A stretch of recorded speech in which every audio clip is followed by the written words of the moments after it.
recently we have seen the U.S. Secretary of Transportation and also President Biden saying that America cannot tolerate falling behind China. In the instance of Pete Buttigieg, he was talking about the train travel in the U.S. in comparison with China. So is America first really some kind of a fundamental law of nature in the U.S., and the U.S. can never fathom a world where it is number two? Well, I think the phrase America first, which President Trump used, is a mistaken way of defining the national interest. Every country protects its national interest. China protects its national interest. The question is not whether you protect it or not, but how do you define it? You can define your national interest very narrowly, as President Trump did, and you can define it quite broadly. For example, if you look back to the period of President Truman supported a Marshall Plan in which the United States spent about 2% of its gross domestic product helping the recovery of Europe. That was obviously in American self-interest, but it was also in Europe's self-interest. So rather than defining the self-interest as insisting that Europe repay all its loans to the United States, he instead defined it as a way in which the Americans helped Europe to recover. Both of those are cases of protecting your own national interest, but one in a narrow way and the other in a broad way.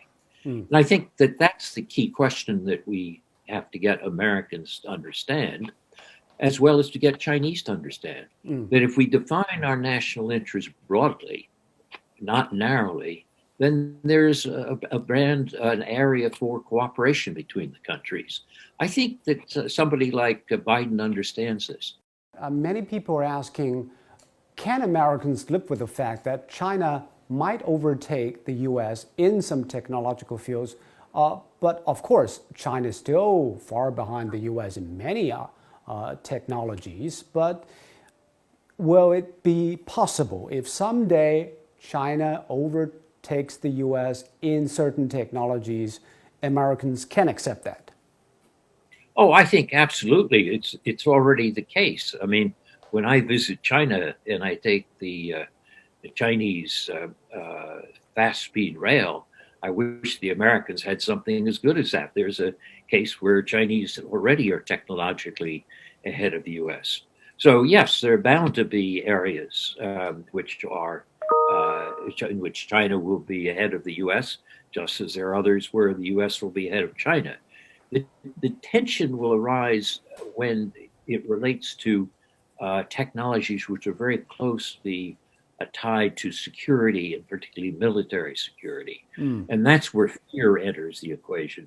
Later this year, the nation is going to celebrate 100th anniversary of the Chinese Communist Party. So while reviewing its past 100 years of history, what do you think the Chinese Communist Party has brought to China and the rest of the world? Well, if you look at China's performance over the last 40 years, it's really quite remarkable. China has raised hundreds of millions of people out of poverty. Certainly since Deng Xiaoping, the policies which have been followed providing a political stability which has been accompanied by rapid economic growth. That's good for China. That's good for the world. Many Chinese here wonder, what kind of China does the U.S. want to see, and does the U.S. want to work with?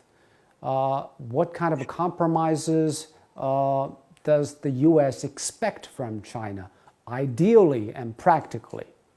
What do you think? Well, I think the way President Clinton put it when he answered a question about that remains true today. A prosperous and strong China is better for us than a weak and fragmented China.